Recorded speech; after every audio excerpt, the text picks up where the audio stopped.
Now, we need to go a little bit into the background. There was an incident involving a passenger ship by the name of Achille Lauro. The incident took place in 1985, and a lot of gaps were found from the law point of view, that there is no law existing like a convention at the international level to handle such type of incident involving ships, which led to the development of the SUA Convention of 1988, came into force in 1990. Now, what was this Achille Lauro incident?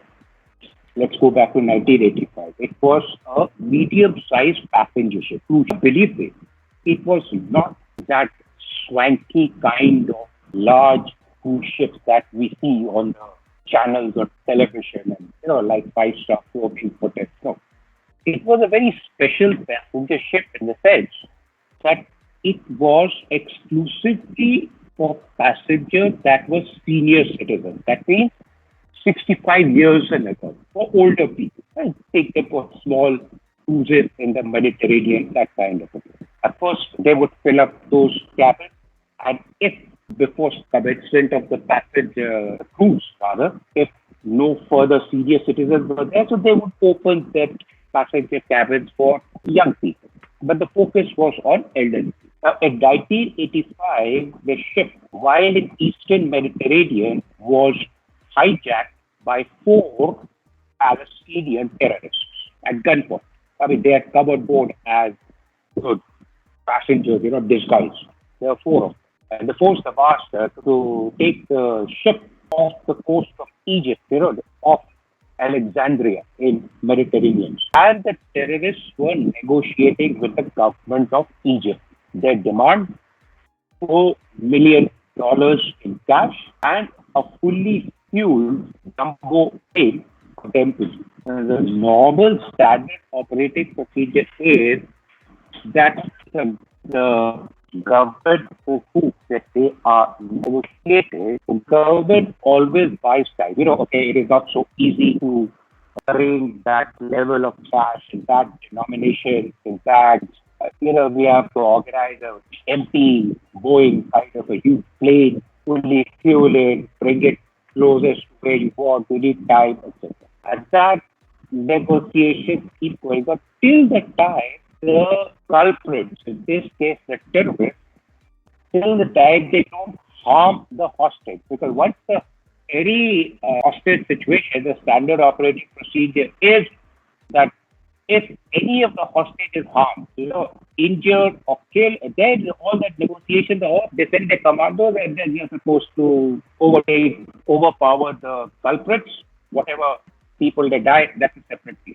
So while the government of Egypt was organizing, they say, okay, we will pay you the ransom, but don't leave the ship and the passenger, because poor guys, they are old people. While the government of Egypt was organizing for their ransoms, one of the terrorists, he actually took one of the passengers, an old man who was on the wheelchair, he took him on the deck, murdered him, shot him in the head, along with the wheelchair, threw him overboard. Now, that is ultimate inhuman act. A poor guy is old, he's on a wheelchair, you murder him on point blank range, along with the wheelchair, you throw him overboard. The unfortunate part was that the government of Egypt did not come to know about this incident, this murder. So what they did was they organized the cash. They said the cash is ready. We are sending the lot. Please come. And the fully fueled plane is ready. You release the ship and the hostages. So the terrorists came on land. The plane had the cash. The plane took off. While these people were taking off and actually took off, the master, when he was able to gather himself, he informed the authorities that one murder has taken place on board the ship. And that old man happened to be an American citizen. Phones started ringing all over the place. Immediately, the government of Egypt, they have good relationship with America, even till today. They immediately informed the American embassy at Cairo. The phone rang to America, nothing doing. we are going to intercept that plane. They have killed and rather murdered a poor old man, American citizen on the wheelchair. So wherever the allied countries are of America, where they have their air bases, the fighter plane took off. American fighter planes took off, and somewhere on the Mediterranean, they intercepted this Boeing plane, which was carrying these four terrorists only and with a $4 billion ransom plan. The fighter plane forced the Boeing plane to land in Italy. Italy was closest, and Italy also being a close ally of America. They landed in Italy. That is where the problem started. Why? The Italians said, see, okay, we have got a friendly relationship with you. It's an attack on your sovereignty. We help you to take the plane on our territory.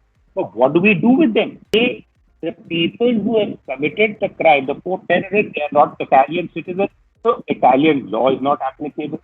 Point number two, this crime, which has forced, resulting in the plane landing in Italy, the crime was committed beyond the American territory. So in that case, also the American law, beyond the Italian territory, but there also the Italian law is not applicable. So what do? America requested the government of Italy, you just don't let them leave, put them under house arrest or something, while we consider that how do we handle this situation to punish these terrorists. So it was, he came face of it, we are friends with America, we don't want to mess around with America, Italian, but behind the curtain, they say, so they put the four terrorists under house arrest with not so tight a security. Out of the four, one of the terrorists escaped. Nobody knows till today where is he. The second terrorist, after about a week in custody under house arrest, he was found murdered in one of the lanes in Italy, wherever they were under house arrest.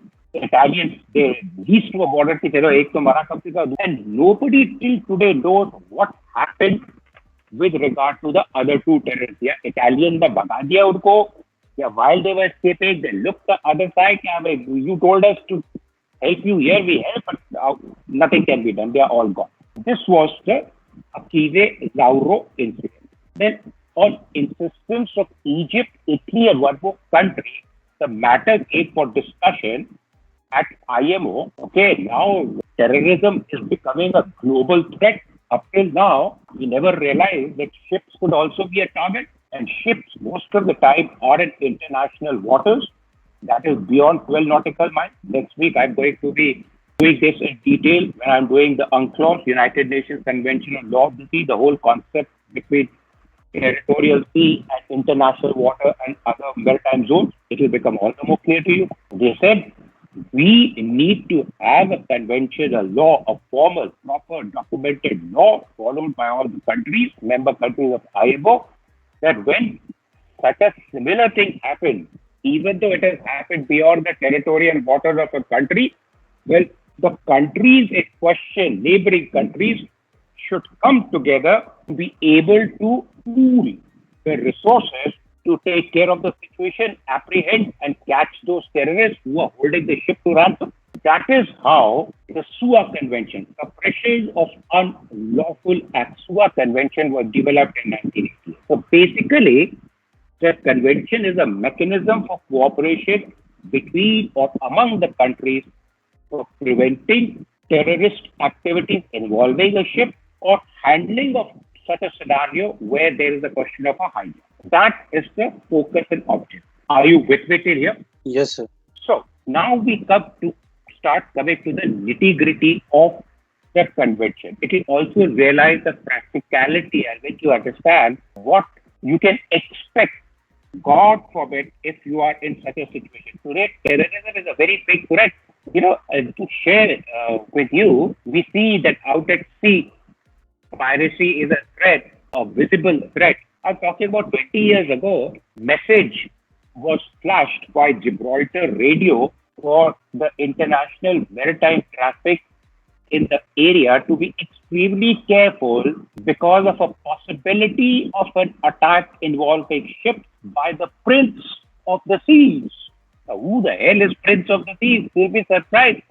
That is the code name for the naval commander of Al Qaeda. Okay, touch wood. We have been careful. Countries have become all the more careful for shipping passing in their vicinity that such a thing has not happened. But intelligence is a real thing. So coming back to the nitty gritty of SUA Convention, the focus of the convention is on the concept of offense as defined in the SUA Convention. Very importantly, India is a party to the SUA Convention.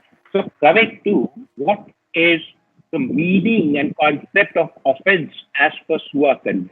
It is written down. It is an offense. Focus on this, what I have put it in bold, highlighted, and underlined. When the navigation of the vessel is endangered due to any of the following reasons, causing harm or death of a person on board, causing damage to the ship or cargo, deliberately causing damage to navigational aids ashore, and falsifying communication information, deliberately giving out false information. When any of this endangers the navigation of the vessel, it is an offense as per SUA Convention. Countries are supposed to come together. So now the question comes, when is the navigation of a ship endangered? Now we know that the passage of the ship, every inch that the ship moves, is executed as per the master's orders. Because the master is in command by maritime law, he has got the power to execute the passage of the ship. So this is a legal term going back. When the master is under duress, means that because of the circumstances, the person who has the power, in this case the master, to execute the passage, in a fraction of a second, he's unable to execute the powers to execute the passage. He's no longer a master. He may be wearing the 4 stripes in the diamond. So when he is under duress, when a gun is pointing at his head, he's under duress. He is just behaving like a human being to save his life rather than act as a master with the powers to execute the passage. He's no longer a master. He will do whatever he's told if the gun is pointing to his head, to take the ship wherever he wants, to damage the ship, to damage the cargo, to convey false information, whatever. Are you with me till here? This is important. Yes, sir. So what are the circumstances when the master is put under duress that immediately endangers the navigation of a ship? If someone, that person can be on the ship if the person threatens with the life of a crew member. When the cook lets it go berserk and gets to the butcher's knife and puts the butcher's knife on the duty officer or duty, he takes the ship there. Well, what is the master doing? He is no longer able to behave like a master. He's only behaving like a human being, trying to save the life of a fellow human being. Master is under duress. If I'm the boss, my wife is at port, somebody puts the thing, Captain, I'm going to rape your wife right here on the bridge, divert the ship. I'm under duress. I'm no longer behaving like a master. I'm behaving like a husband, trying to do everything to save the honor of my wife. I'm under duress. Circumstances have made me lose my power to execute the passage under my command. Therefore, the navigation of the ship is endangered. Therefore, if an AB slaps another AB, the navigation of the vessel is not endangered because master is not endangered. You take the disciplinary action. If the guy is going berserk, we'll overpower the guy, put him in a spare cabin, keeping it open, keeping 2 people sitting outside 24/7, making sure he's getting the water and food, etc. But he's not causing damage to anyone. Till the time we reach the next port and we hand him over to the police. Master is not under duress because the navigation of the ship is not endangered. But see the point number 2. Are we clear? This is what is the focus of the offense is.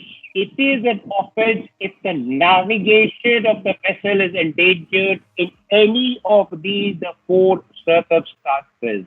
and the navigation of the vessel is endangered only and only when the master is put under duress. Are you with me till here? Yes, sir. So, having understood that, when countries, the majority of the countries are party to the SUA Convention. When a country becomes party to the SUA Convention, what all things they are supposed to do?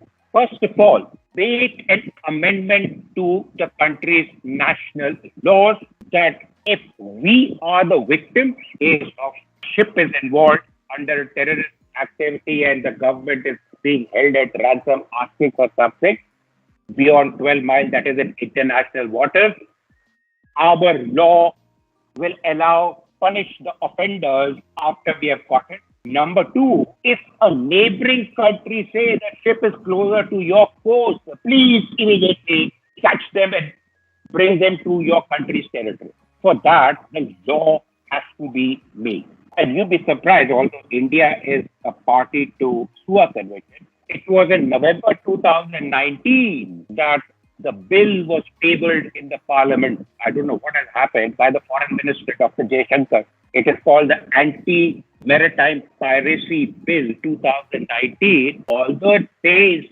on maritime piracy, but basically the focus is on the SUA Convention. Now, I'll digress a little bit.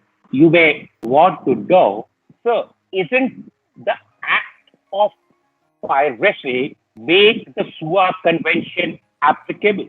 That is what I like to highlight. Piracy के लिए there are two things which have to be visible. The first thing is, it is not a piracy if a single vessel is involved. As piracy, the two vessel rule has to be applicable. Somebody is coming on the ship from outside only, then it is a piracy act. And that has to happen in international water. Whereas SUA Convention is, even in the absence of the two vessel rule, non-piracy, somebody has disguised itself. Somebody has got preserved. The vessel, the master is under duress.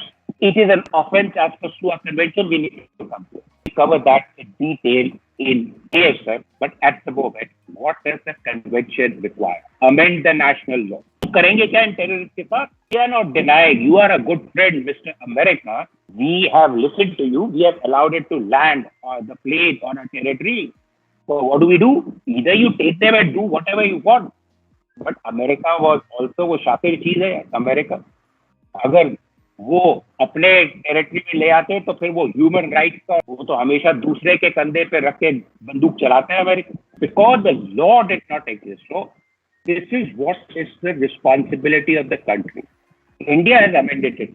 What is the second thing the countries are supposed to do? If the country comes to know, any country, that such a scenario is taking place, like the Achille Lauro, and whosoever is closest to that scene of the offense, that country is required to use all the resources by sending in the commandos and rescue the ship, and as far as practical, capture the offenders. Bring them in the country and immediately conduct an inquiry. And if the offenders are dealing with that country, then as per your amended law, take them to court, send them in prison for the rest of their lives. And if they are not dealing with you, they are dealing with a neighboring country, but they were closer to your country, the country has, I'll give you an example, has captured them, then hand over the offenders to another country. If the offense is directed towards that country, let's take a hypothetical example. Suppose there is a terrorist incident like Achille Lauro, but the terrorists who are already on board, their problem is with the government of Sri Lanka, which is not very far away down south. Because party to SUA India it is the responsibility of government of India to send a Coast Guard or naval and water commandos, the marine commandos, the Marcos, rescue the ship, catch the offender, bring them on land.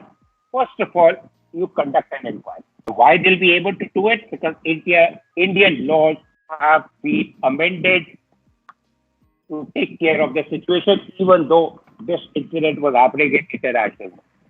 अगर वो India से ही deal कर रहे थे कि you give us ransom cash and plane etcetera, तो India will punish them as per the amended laws. But in this case, India has got hold of them that it is the responsibility of government of India under custody, hand them over to Sri Lanka with the copy of the inquiry report. This is what was the thing. They had a problem with it, you take care of it. Sri Lanka has also amended the national laws. They will be taken to court in Sri Lanka, life imprisonment. Suppose in this case Sri Lanka says they turn turtle, they turn their back. अरे यार ठीक है, problem हमारे साथ था, तुम लोग पर यार why do you want to put it on our head? जो तुमको करना है करो. In that case, it is strictly in this order. हालांकि होगा नहीं because it will spoil the diplomatic relationship between India and Sri Lanka because of this international law. तुम्हारी मदद की है, तुम कह रहे हो कि हमको इन लोगों का. That case, next option is the government of India can contact the flag state, hand them over to the flag state. Why? Because the ship is the territory of the flag state. These guys have hijacked the territory of that country. Well, you take care of it. You have also amended your national laws wherever it may be. India pakdega, it may be a Caribbean ship. You do whatever you want. Suppose the flag state also refuses, then the government of India. There has to be complete transparency, free movement and free flow of communication. No roadblocks.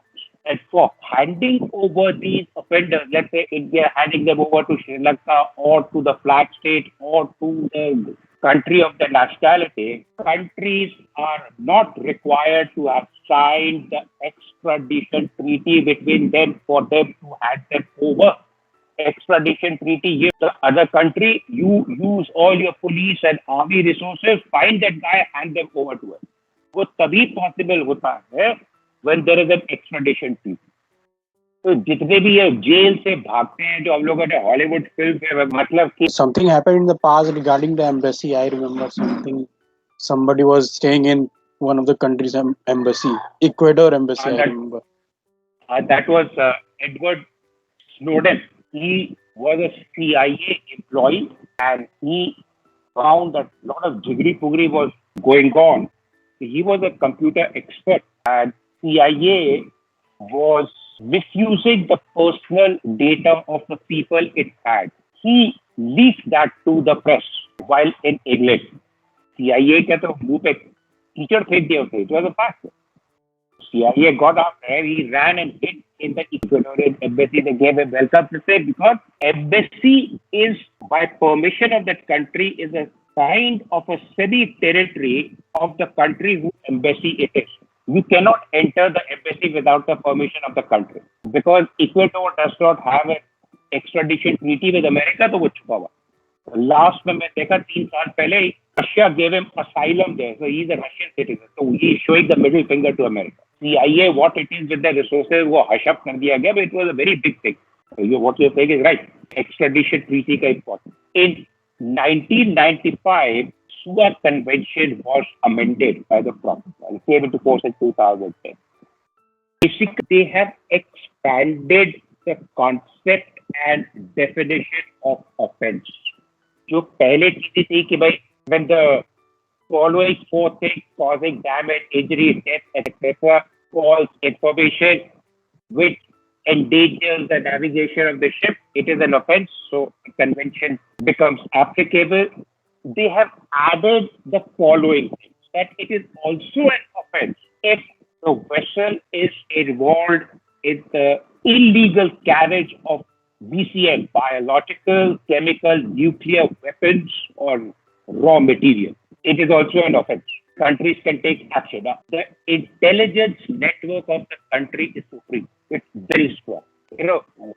I'll be doing that with passing, doing the right to innocent passage next week under UNCLOS. Every time we are passing through a country's territorial sea, when we are posting troops and miles, we don't take permission from the country. Never ever think that the country doesn't know that what the ship is, whether the ship is a threat or not. But I will do on that.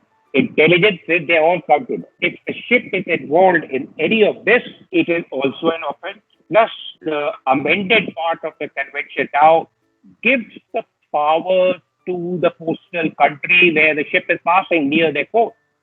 That if through the intelligence network, they have information that there are people on the ship who in the past have committed an offense as defined under SUA Convention, or there is intelligence information कि यहाँ नहीं आगे जा करके they're going to commit an offense, that they have a right. The country has a right to send the Navy or Coast Guard, stop the vessel, lower your flagway, board, we are going to conduct an inquiry. That much power is there.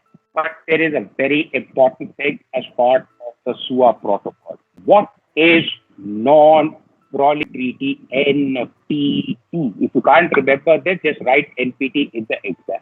पहली बात, proliferation या to proliferate का मतलब क्या होता है? For something to grow big, like a mushroom. Mushroom की डंडी इतनी पतली सी होती है, पर उसका मुंडी ऊपर से खूब बड़ा सा होता है, huge. So non-proliferation means to prevent the growth of something. Now, what is this? Let's go back to 19. Nuclear growth. Correct. Because China was forcing India to sign this NPT treaty, but India did not sign it because India wants to be part of nuclear suppliers group, but China is forcing them to sign the NPT. Then only India will become part of nuclear suppliers group. But India has not done it because if they sign this, then they cannot use it for their nuclear programs for army and defense. That is the present situation. But that time in 1991, it was America's badmashi at the UN where the treaty was passed. That time our Prime Minister was Honorable Shri I.K. Gujral. India was the only country we are not signing. At UN meeting when this was there, there is a button for such type of thing. The representative presses one on the screen, against the country, a green light comes that, okay, we are in favor. For some countries, the green, there was only one red light and that was from India. Now, why? As part of the non-proliferation treaty is that if a country is importing nuclear material, then the UN, American, they will send inspectors to the country to check that the nuclear materials that the country has imported is only being used for peaceful purposes for nuclear energy, etc., and not to make a nuclear bomb. India showed the middle finger to the world. We are a very responsible country. अगर हमको nuclear material लेकर बम बनाएंगे तो छाती ठोक कर we don't want the third XYZ, the whether coming through UN or etc. to give us a sign. No. India is using it for peaceful purposes. That was a very courageous thing India had shown to the world. That resulted in what you're saying about China. वो उस वक्त backdoor वो चाह रहे थे. We were not signing the non-proliferation treaty because India has not signed the NPT. So therefore, if India is importing nuclear material through ships, that means it would be considered an offense as far as the ship coming towards India. Any country can stop that shipment and do whatever it wants to take action. All our nuclear material, most of it comes through by plane. We don't deal with that. The most important thing for people to understand is India is only party to the SUA Convention, but not to the Protocol of 1995. It's a common question I've seen in the written. Is India party to the SUA Convention and its protocol? Most of the people in the past have said yes. You're supposed to write India is party to the SUA Convention of 1988, but not party to the protocol. And if the reason is there, you know the reason. Are you with me till here? Yes, sir. Finally, this I've already covered, that stop and board a passing ship if they have reasons to believe. So, what are the kind of common questions which are asked? Salient features of SUA Convention. What is the concept of offense as per the SUA Convention? Or only the offense, you have to write the concept of offense.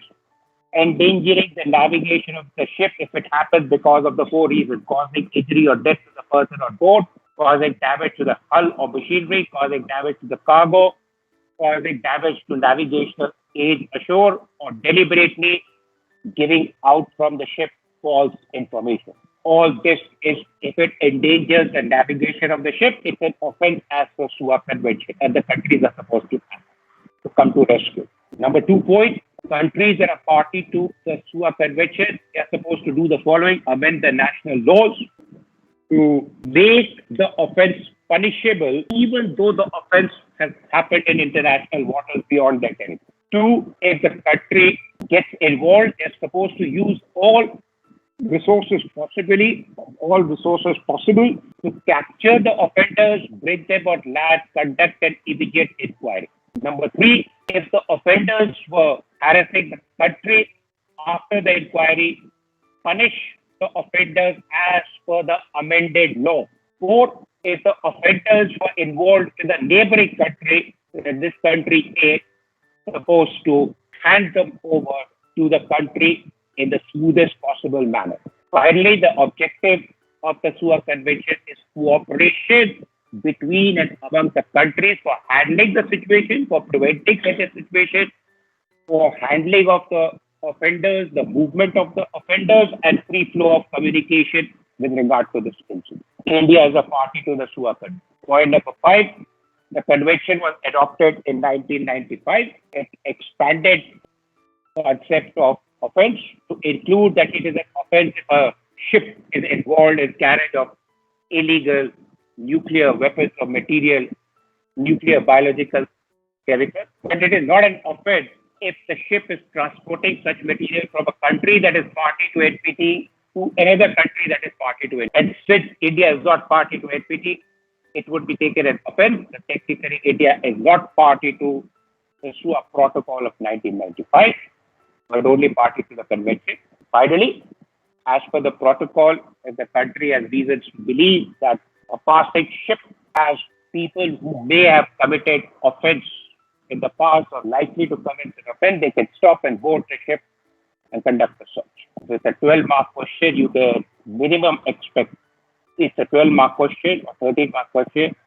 You can expect minimum 10. Out of 12, you can get 11. Out of 13, you can get. Are you happy with this? Yes, sir. Excellent. By the way, all this notes are there. Now, when do I have to give you a board? So I just have a simple question. If one AV slaps another AV on board the ship, is the SUA Convention applicable? No, sir. Very good. Why? Because it doesn't endanger the navigation of the ship. Excellent. Bas. आगे बोलना ही नहीं है. Turn out the ship will continue on the passage if the port is close by where the destination of the ship is, or the master will say, I need to deviate to have the dead body delivered. Then also the change in the passage is happening because of the hours executed by the master. He continues to be in command and executing his powers. So Yes. it is not endangering the ship navigation of the head. Let you enjoy your 15-minute break, and your next class is by Captain Naveed Tiwari. Lecture number 3, 11:30 to 12:30, and then 12:45, 13:45, Mr. Arun Gulati, Chief Executive. And you have lunch. After lunch, I have one lecture, 14:30 to 15:30. I'll be taking another conference. Enjoy your break, gentlemen, Thank you, sir. and have a good day. I'll see you at 14:30.